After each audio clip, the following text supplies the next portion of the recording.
Perubahan iklim disebut sebagai fenomena pemanasan global yang terjadi akibat peningkatan gas rumah kaca pada lapisan atmosfer dan berlangsung untuk jangka waktu tertentu. Hal ini bisa terjadi karena ulah manusia sendiri. Perubahan iklim bersifat global, untuk itu kita semua dihadapkan pada beberapa pilihan untuk bertindak dengan pilihan antara strategi adaptasi, reduksi, dan proses mitigasi. Untuk itu kita sebagai penduduk bumi harus berubah sebagai bentuk adaptasi. Seseorang berubah karena dua hal, pikirannya terbuka atau hatinya terluka.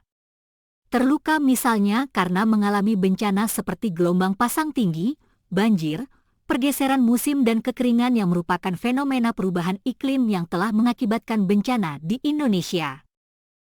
Namun alangkah lebih baik jika kita dapat berubah karena pikiran kita terbuka kepada arah perubahan ke yang lebih baik sebagai bentuk untuk mengaplikasikan pola pikir baru dalam kehidupan. Salah satu usaha untuk mengurangi dampak perubahan iklim adalah dengan meningkatkan serta menyadarkan akan rasa kepedulian masyarakat tentang pentingnya pemulihan kerusakan sumber daya alam dan lahan melalui penanaman pohon. Karena pohonlah yang menyerap karbon dioksida sekaligus memproduksi oksigen sehingga udara akan lebih bersih, bumi menjadi tidak terlalu panas dan pada akhirnya dapat bermanfaat bagi kehidupan bagi semua makhluk hidup di bumi. Selain menanam pohon, tindakan sederhana yang kedua adalah dengan mengurangi penggunaan plastik dalam kehidupan sehari-hari, misalnya dengan lebih menggunakan tumbler atau botol minuman atau wadah minuman yang dapat diisi ulang dibandingkan menggunakan botol plastik sekali pakai.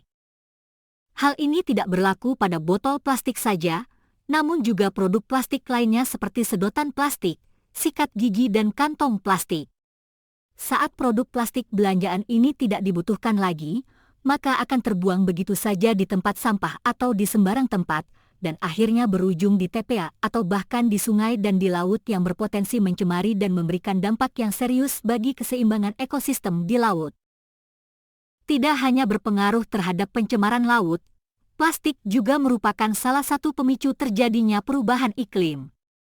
Bagaimana bisa? Dari proses produksi, konsumsi, hingga pembuangannya menghasilkan emisi karbon yang tinggi.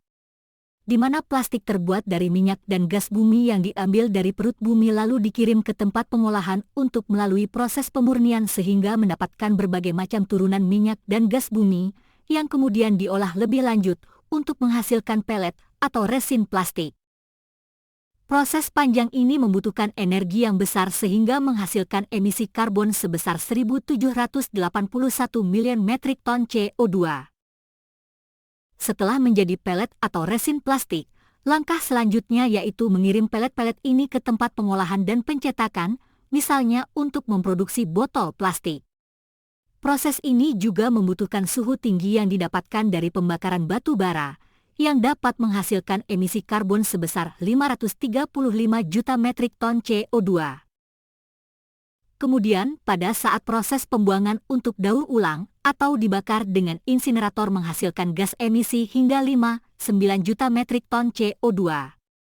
Itulah mengapa kita harus berubah, entah karena terluka atau terbuka.